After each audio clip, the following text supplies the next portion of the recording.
Hey up folks, how's everybody doing? Yeah, I've been on eBay again. I've been a naughty boy. This should be a Lima Class 156 Super Sprinter 2-car DMU. I've been looking for a good DMU for a while because it's kind of what I had in mind when I built my layout was smaller trains, and I've always kind of liked the neatness and compactness of DMUs for some reason. So I've been scouring eBay for a good one, and I've gone for this because, well, it's cheap. I'm kind of loath to spend more than 50 quid, I would say, is kind of my limit on used locomotives. Depends what it is, of course. Depends what it is. So let's see what we've got.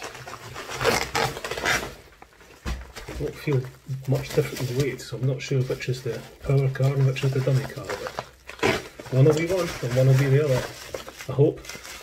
Okay, let's slice that open. And these are boxed, which is quite nice, although to be honest, I really couldn't care less one way or the other whether they're boxed or not. I'm not a big box person. Okay, that looks not bad. Box is showing its age, of course, but can't expect much of this. I'm not quite sure when this was made. I'm guessing late 80s, 90s or something. I'll need to go and look that up for when I come to dismantle it, which I intend to do. There we go. There's the other one. This looks like the power car in my... Okay, that's the dummy. This is the power car. So let's open up the power car first. Yeah. Okay. So let's lift this out carefully. Missing traction tyres. That's the first thing I'm seeing. So that's not very good. And okay. You can see it's missing traction tyres, so it's not going to run very well. I mean, I can clean the wheels up, but well, we'll see how it goes. I'm guessing there's a little Ringfield motor in there, so yeah, not bad. So let's have a look at the dummy car.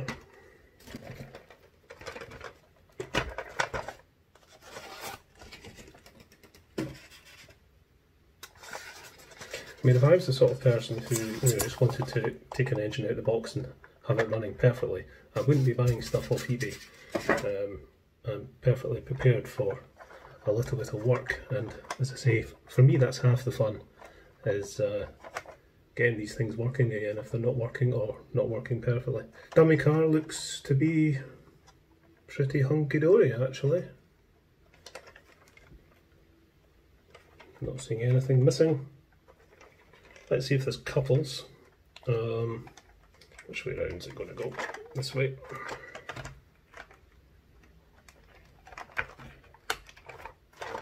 It seems to couple up okay. Reasonably close coupling on it as well, which is quite nice. Okay, let's do the big layout test, see if this thing actually runs at all. So let's see what happens. Oh, nothing. Absolutely zilch. Oh.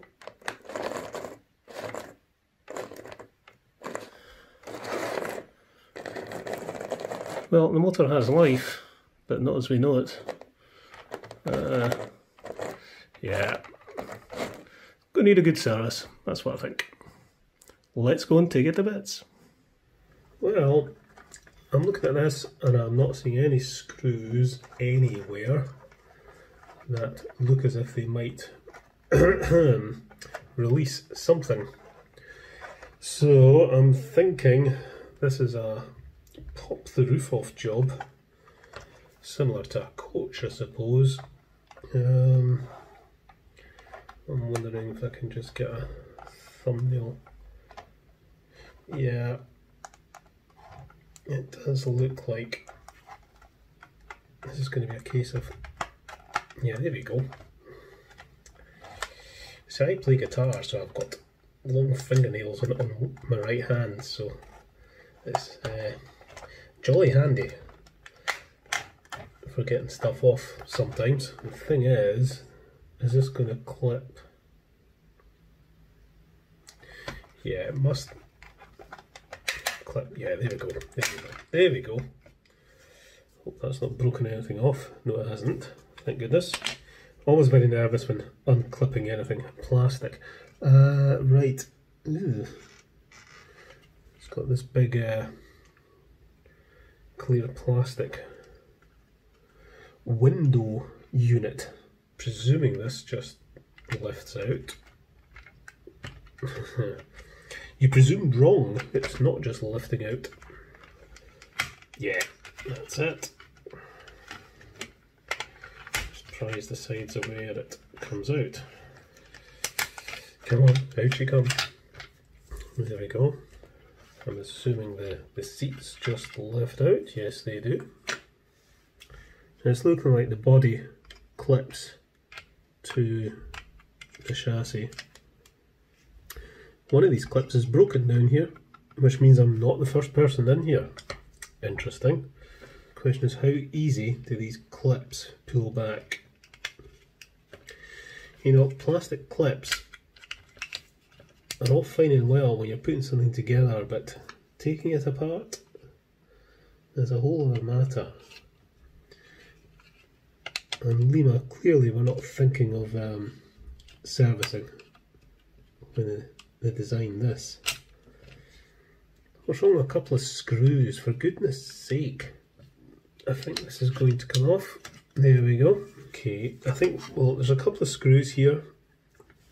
I think we'll undo it and see what happens. Now I have to confess, I'm doing this completely blind. I've looked online and can't really find much assistance on this. So I'm kind of on my own here.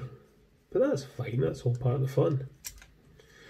And normally I would have taken photographs of everything as I go. But because I film this with my camera, I can't really do that. Okay, so screws off, and there we go. Motor out. How do I get into this? That looks like it should come away like so, and then come off. There we go. And there's almost a bit of weight in there, which is nice. I think there's a bit of clippity-doo-dah going on here. Right, I think that's going in that way, that's it. Ooh, crikey. Springs, hidden springs. I should know better, I really should. However, I don't think this is overly complicated. There as well. There we go.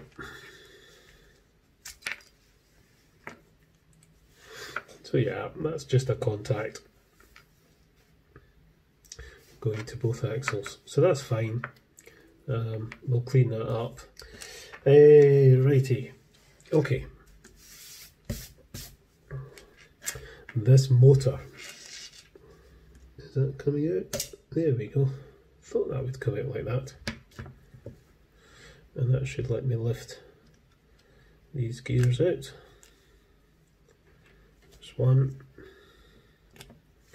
And there's another. Right. We'll undo these screws. Okie dokie. And there are the brushes and a whole lot of dust and fluff and God knows what else. Let's see if we can, I'll just lift this brush off and spring. You have to be really, really careful with these springs. They are very, very delicate. And the other spring, sorry, I'll get this back here so you can actually see what I'm doing. And the other spring is in there. There it is. So looking at the commutator, it's in a bit of a mess, I have to say. No wonder it wasn't actually going.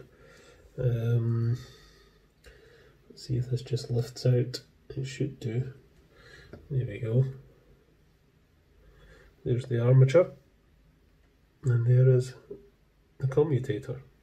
I'm just going to give it a bit of a wipe with a cotton bud first of all, just to get the,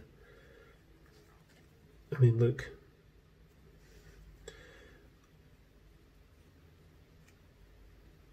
I don't think anybody has ever serviced this state that commutator is in. So trust the fiberglass pen, and we shall give it a bit of a clean. See the difference? No wonder that motor wasn't going. Hopefully that is going to be the main issue with getting this motor running again. I think this locomotive has been run on a carpet. There is so much fibrous material wrapped around the wheels.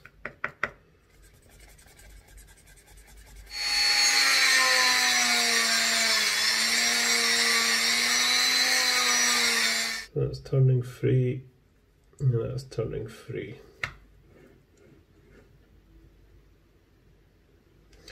So there's no physical obstruction. Let's put this back in place, and we'll put the armature back in. Just should pop in like so. The brushes, let's bend these out the way, and then we'll pop the brushes in. Once that's in place, let's have a wee look at them. They're going to be manky as well, aren't they? So let's give them a wee bit of a clean. One into there.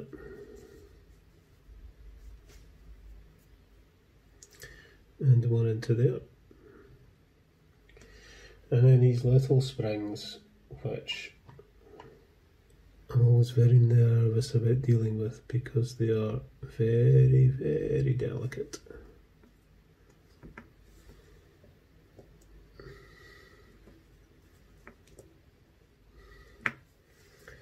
So that holds that in place like so.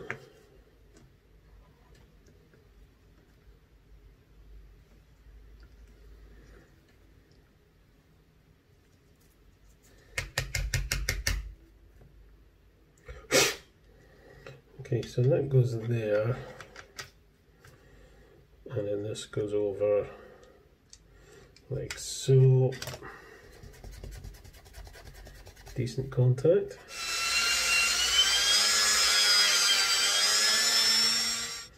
These are a bit stiff. Not bad though. Right, okay, that goes through there.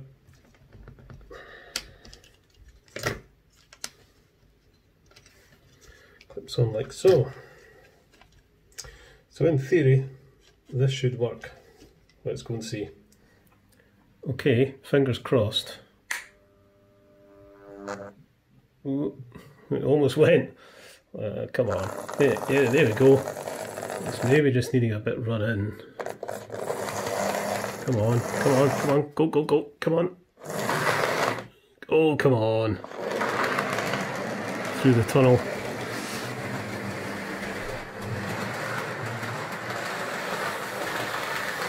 It's a bit stoppy-starty.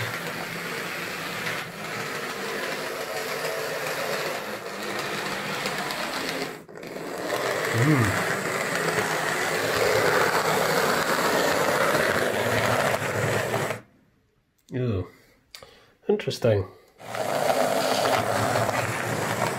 That's interesting. The configuration is weird, and this is maybe what's part of the problem, is that the live wire goes to one side on this bogie, and the common wire connects to one side on this end.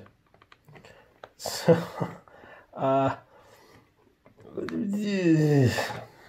so I'm wondering if that's part of the problem here, because it seems to want to go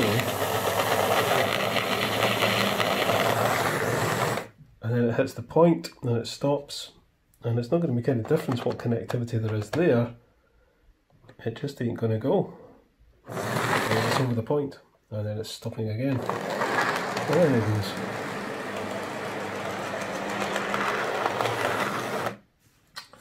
Yeah, okay. I think I'm going to give the motor a bit of an oil. It is very dry, that's maybe what's causing the slightly rough running. But I know one side of the wheels on the front bogie are insulated and one isn't. And it's the same on the motor bogie. Righto, I've done a bit of jiggery pokery on this now. Oiled up the gears, and I've connected this green wire to the live terminal there and run it back to the rear bogie.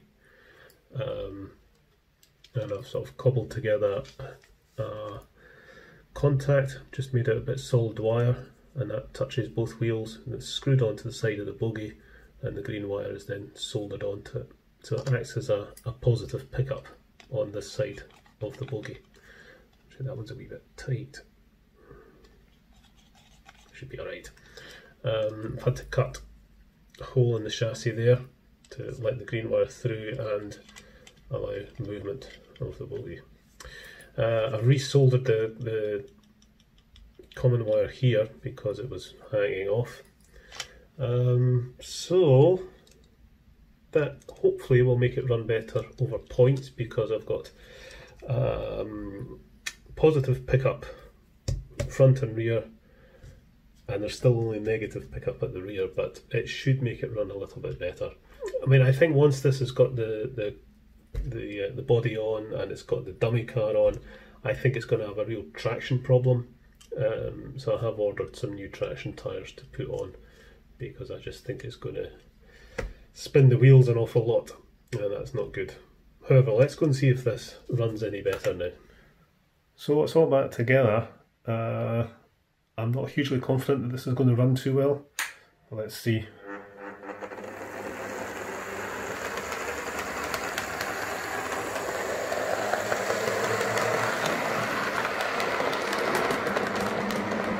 Not too bad at all.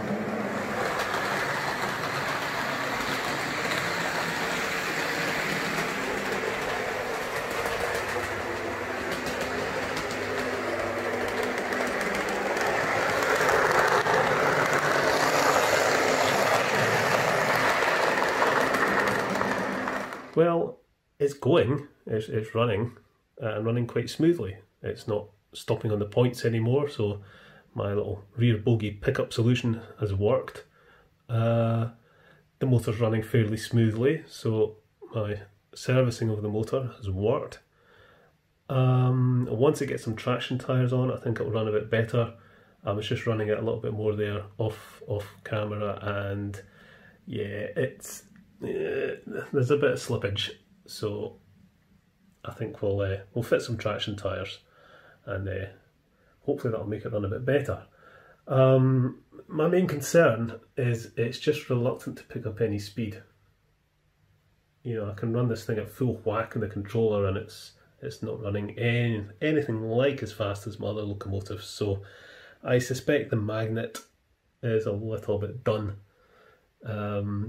So choices are, I can replace the magnet with probably what would have to be a neodymium one, which I'm kind of reluctant to do. I could get the magnet remagnetized, or I can replace the motor with one of those little CD motors, and I think I'm going to try that. I think it just out of interest, I think we'll fit one of these little new replacement motors and see if that makes a difference. They're not expensive, and it'll be something to do. Anyway, there we go, the Lima Class 156 Super Sprinter from 19 whenever, and well, at least it's running again. See you later, folks.